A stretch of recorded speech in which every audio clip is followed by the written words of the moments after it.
तो अब चलिए एक थ्योरम करते हैं जिसका नाम है बेसिक प्रोपोर्शनैलिटी थ्योरम। ये थ्योरम करना है हमें और इसको हम थेल्स थ्योरम भी कहते हैं। तो देखते हैं थ्योरम का स्टेटमेंट क्या कहता है। If a line is drawn parallel to one side of a triangle. तो सबसे पहले तो हमें एक ट्रायंगल बनाना होगा।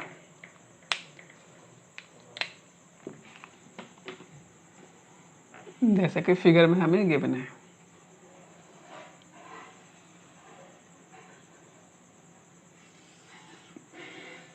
इस ट्रायंगल का नाम है ABC, रख देते हैं हम BNC।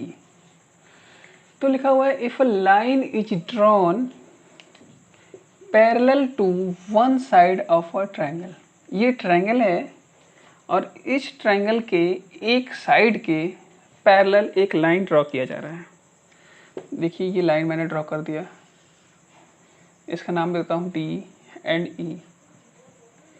अब ये जो D है मैंने BC के पैरेलल ड्रॉ किया, ठीक है, जैसा कि यहाँ पे कहा जा रहा है। इंटरसेक्टिंग अदर टू साइड्स, ये लाइन है इसके पैरेलल है। अब अदर टू साइड कौन हुए, AB एंड AC।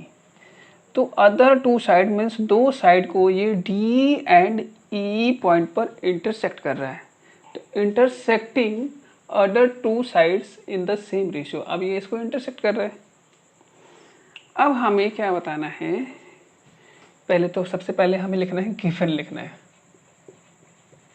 गिवन में क्या है कि a line is drawn parallel to one side of a triangle. एक ट्रायंगल दिया हुआ है, तो अ ट्रायंगल ABC, ठीक है, इन विच, अभी जो लाइन ड्रॉ किया गया इसका नाम क्या है, DE। DE पैरेलल है BC के। बस इतना ही गिवन है हमें। उसके बाद देखिए टू प्रूव। टू प्रूव में हमें क्या करना है, क्या प्रूव करना है। टू प्रूव का मीन्स हमें क्या प्रूव करना है। इसमें कह रहा है कि if a line is drawn to parallel to the one side, मतलब कि एक जो लाइन है वो इस साइड के पैरेलल है, मीन्स ये गिवन है हमारा। ऑफ अ ट्रायंगल मीन्स ये ट्रायंगल भी गिवन है हमें। Intersecting the other two sides, दो साइड को इंटरसेक्ट कर रहा है। उसके बाद क्या कह रहा है कि sides in the same ratio, मतलब डिवाइड कर रहा है उसको सेम रेशियो में। तो यहाँ पे लिखेंगे अब दो साइड सेम रेशियो मीन्स यहाँ पे होगा AD अपॉन BD इक्वल होगा AE अपॉन CE। मीन्स कि ये this upon this equal to this upon this, मतलब इस ये और ये इसका रेशियो इसके रेशियो के इक्वल आएगा। अब देखिए एक हमें करना है कंस्ट्रक्शन। कंस्ट्रक्शन करते हैं। कंस्ट्रक्शन में क्या करा बच्चों कि मैंने इस पॉइंट से इस पर एक परपेंडिकुलर ड्रॉ करा और इस पॉइंट से इस पे परपेंडिकुलर ड्रॉ करा।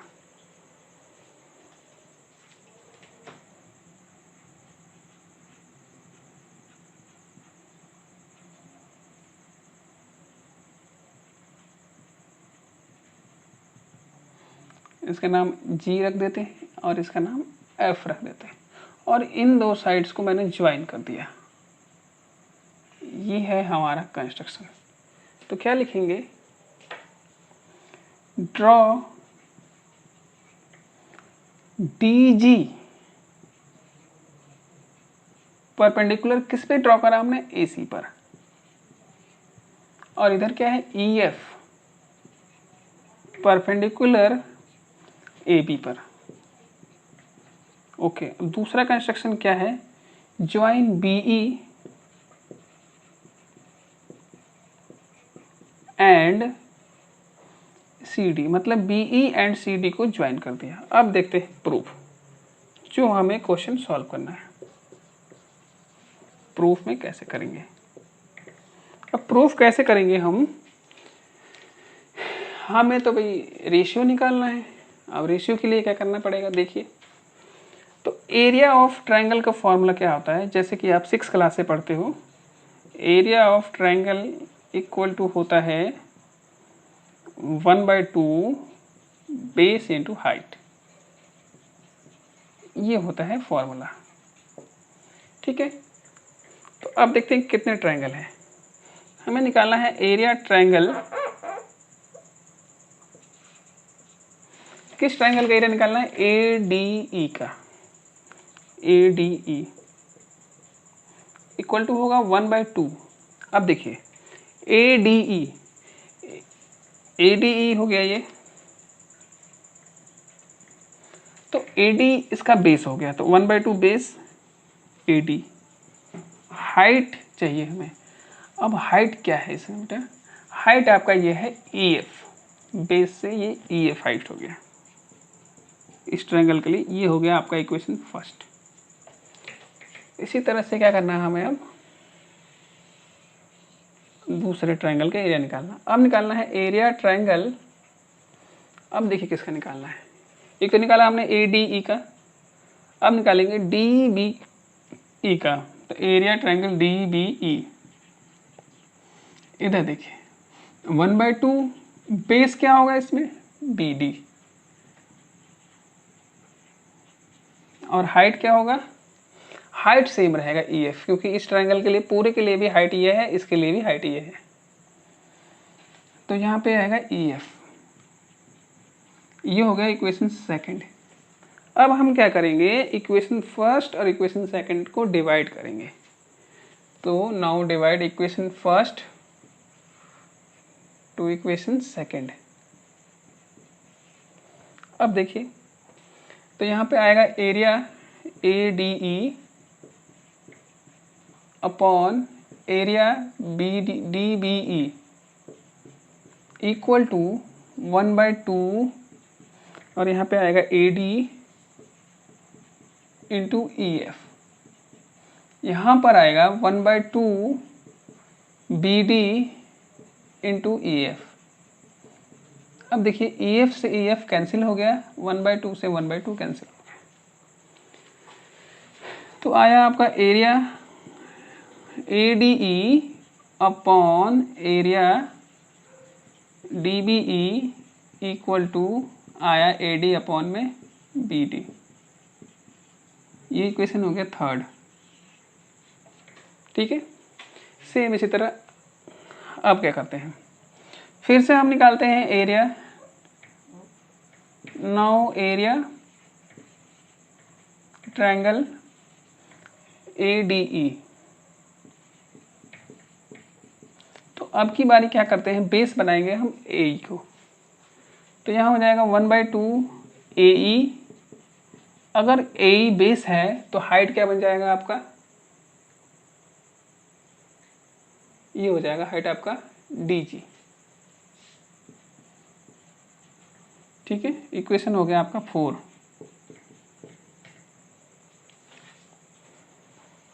और एरिया निकालेंगे अब, जैसे कि हमने निकाला था पहले बी डी ई का, अब निकालेंगे सी डी ई का।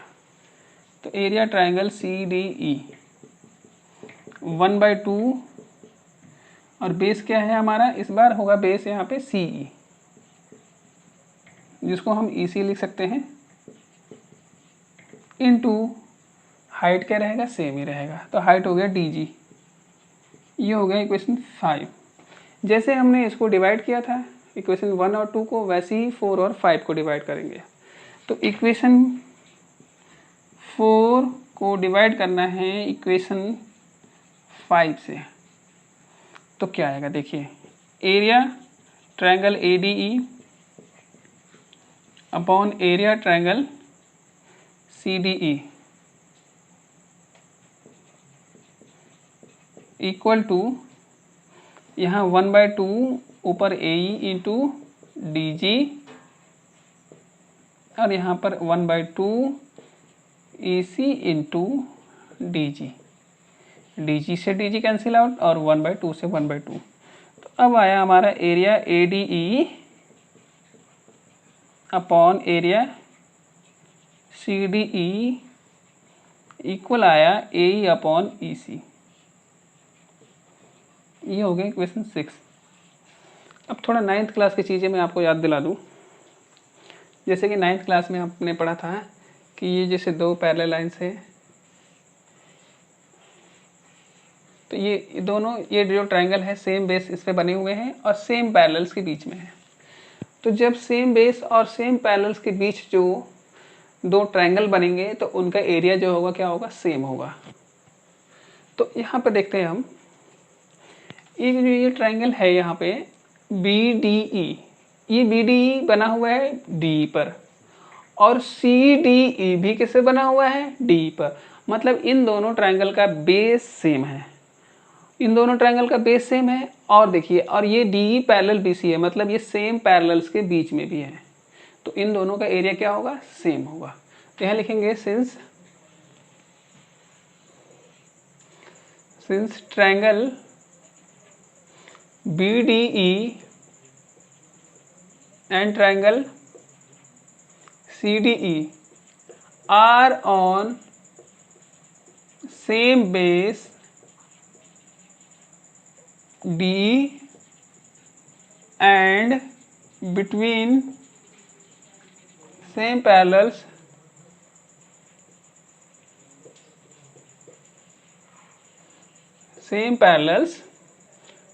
BC and DE। तो जब ये ऐसे हैं तो दोनों का एरिया क्या होगा, इक्वल होगा। Therefore area triangle BDE equal होगा एरिया ट्रायंगल CDE। ये इक्वल होगा आपस में एरिया। अब तक कितने इक्वेशन हो गए थे, 6, अब 7 कर लेते हैं। अब देखिए, यहाँ तो वैसे ADE और ADE ही है, सॉरी यहाँ ADE है और यहाँ पे ADE है, ठीक है। यहाँ पे क्या है, DBE और CDE है। तो बेटा देखो, या तो हम DBE को CDE से रिप्लेस कर दें या CDE को BDE से रिप्लेस कर दें।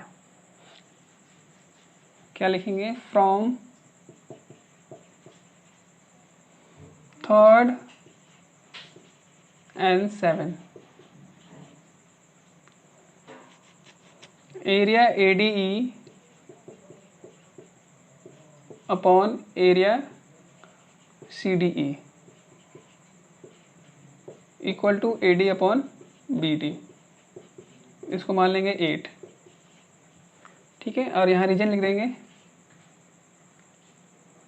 रीजन तो ऊपर लिखा ही है। तो यहाँ पे होगा, अब करेंगे फ्रॉम 8 and 6। अब देखिए ये और ये LHS सेम है। जब LHS सेम है तो क्या होगा, RHS इक्वल हो जाएगा। तो यहाँ पे RHS में क्या आएगा, AD upon BD equal to AE upon EC। यही हमें प्रूफ करना था, ये हो गया हमारा हेंस प्रूफ्ड। अब थोड़ा हम देखेंगे, इसमें कुछ स्पेशल केसेस देखेंगे।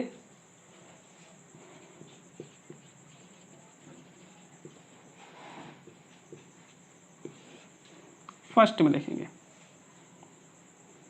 ABCD नाम दे देते हैं, यहाँ पे 1 2 3 तो चला जा रहा है। एडिंग 1 ऑन बोथ साइड, दोनों साइड हमने क्या करा, 1 ऐड कर दिया। तो देखते हैं क्या होगा 1 ऐड करने के बाद। तो यहाँ पे हमारा रिजल्ट आया था AD upon BD plus 1 equal to AE upon EC plus 1।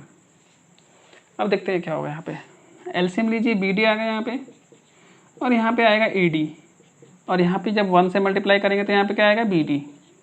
Similarly यहाँ पे AE प्लस EC और यहाँ पे EC, ठीक है। अब AD प्लस BD, यहाँ फिगर में देखिए, AD plus BD this will become AB। तो यहाँ पे आएगा AB upon BD equal to AE plus EC, ये बन जाएगा AC। तो AC अपॉन EC। तो हम BPT थ्योरम को ऐसे भी लिख सकते हैं। एक और केस देखते हैं, पहले 1 प्लस किया था, अब माइनस करते हैं 1। तो हमें दिया हुआ है AB अपॉन बी डी। ठीक है, पहले लिख ही देते हैं, सब्ट्रैक्टिंग 1 फ्रॉम बोथ साइड।